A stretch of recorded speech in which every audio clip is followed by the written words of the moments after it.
Hello friends, Tuesday morning நேற்று night தூங்க போகிறதுக்கு முன்னாடி ஒரே டிஸ்கஷன். என் பையன் என்ன சொன்னான்னா, அம்மா நீங்கள் லஞ்சுக்கு டெய்லி எனக்கு ரைஸ் ஐட்டம்ஸுமே கொடுக்குறீங்கம்மா, என் ஃப்ரெண்ட்ஸ்லாம் எவ்வளோ விதவிதமாக எடுத்துகிட்டு வராங்க. சரி சொல்லுப்பா, உன் ஃப்ரெண்ட்ஸ்லாம் என்னென்னப்பா எடுத்துகிட்டு வராங்க? அவங்க பர்கரு, சாண்ட்விச். டேய் நிறுத்துடா, பர்கர் சாண்ட்விச்லாம் நான் கொடுக்கவே மாட்டேன், உனக்கு என்ன வேணும் நீ சொல்லுன்னு கேட்டேன்.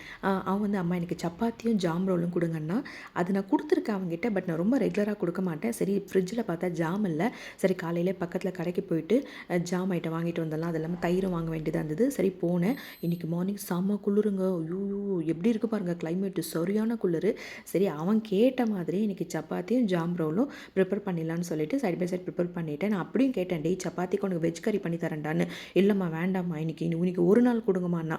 சரி குழந்தை கேட்குறான், அவன் கேட்டபடியே ஆசை பண்ண மாதிரி பண்ணி கொடுத்துலான்னு சொல்லிட்டு சப்பாத்தி ஜாம் ரோல் அவனை ரெடி பண்ணி கொடுத்துட்டேன். அவருக்கு ஒரே குஷி தான் இன்றைக்கி. என்னென்னா வந்து, அம்மா நீங்கள் இன்னொரு சப்பாத்தி எக்ஸ்ட்ரா வைங்கண்ணா. எதுக்குடாண்ணா, என் ஃப்ரெண்ட்ஸ்லாம் கேட்பாங்கம்மா. சரி ஓகே, எக்ஸ்ட்ரா சப்பாத்தி வச்சு கொடுத்தாச்சு. ஸோ காலையில் அப்படியே கொஞ்சம் டைம் இருந்ததால் இறைப்பதிவுக்கு எழுத ஆரம்பிச்சிட்டேன். உங்களுக்கு டைம் இருந்ததுன்னா இறைப்பதிவு சேனலை செக் பண்ணி பாருங்கள். என்னோடய வீடியோஸ் உங்களுக்கு பிடிச்சிருந்ததுன்னா சப்ஸ்கிரைப் பண்ணிக்கோங்க. தேங்க்யூ.